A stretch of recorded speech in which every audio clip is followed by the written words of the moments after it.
Welcome back. Since retaking office, President Trump has expanded the scope of presidential power and denounced federal courts that have ruled he has overstepped. I spoke with political historian and journalist Jay Cost about that, and here's part of our conversation.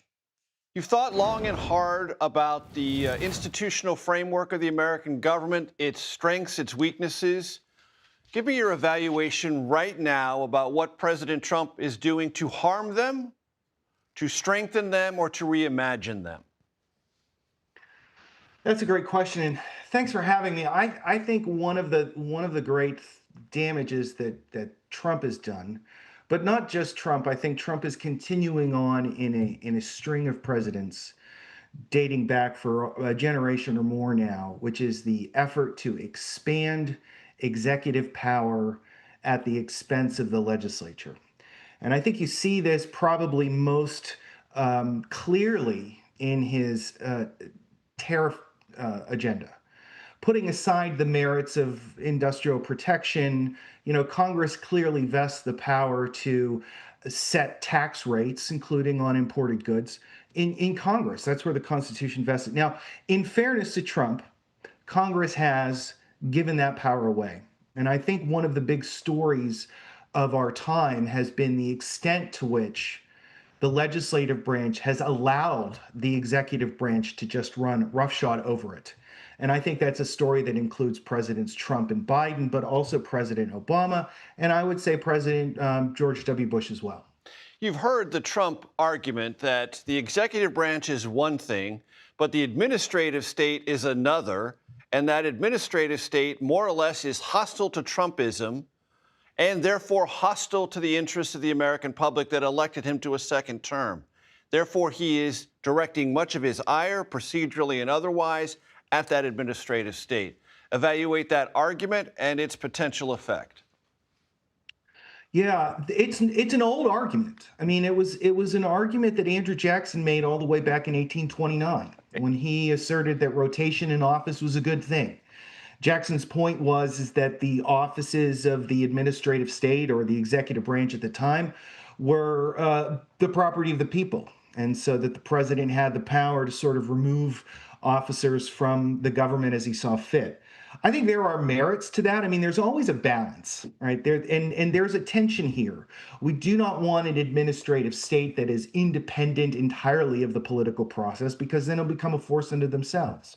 But at the same time, we want the administrative state to administer the laws in a neutral and fair and just fashion, and that requires some independence from politics. There's no clear line one way or the other on this. And a lot of it, I think, is entangled with partisan sentiments on both sides of the aisle.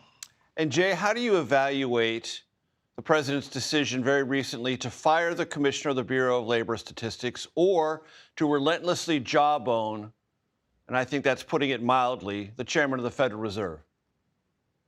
Yeah, I think both of them indicate a very aggressive posture that the president has towards his executive capacity under the Constitution. The executive power is vested in the president, and the president is vested with the responsibility to take care that the laws be faithfully executed. Presidents over time have been more deferential. Trump is not deferential, certainly not in Trump 2.0. The second term of the Trump administration has taken a very aggressive posture. And in so doing, I think has really challenged traditional notions of bureaucratic independence, because, of course, the Bureau of Labor Statistics is one of those government agencies that should be many orders of magnitude removed from the political process.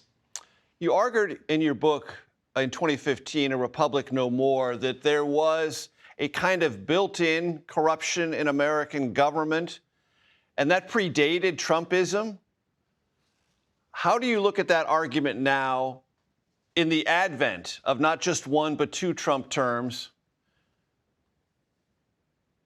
Yeah, I think that the trends that I found when I was writing that book have to do with the size and scope of government, but also the way in which the government goes about accomplishing certain tasks, like, for instance, providing health insurance or health care to the elderly. The government itself does not actually provide it. It does that through the Veterans Administration, but Medicare is contracted through doctors and nurses in hospitals. And the government does this for all sorts of industries, for all sorts of tasks. And these sorts of relationships that the government establishes with what I would call mediators create avenues for what I would think are political corruption, not outright law breaking or dirty dealing or anything like that, but the opportunity for these interests to influence public policy for their own ends. That is not really a phenomenon that Trump began. Certainly not. But it is not one that he's all too concerned about. And I think, in a lot of respects, the attitude among a lot of pro Trump conservatives is not so much about cleaning government up, but using the power of government for the sake of their own interests and their own factions.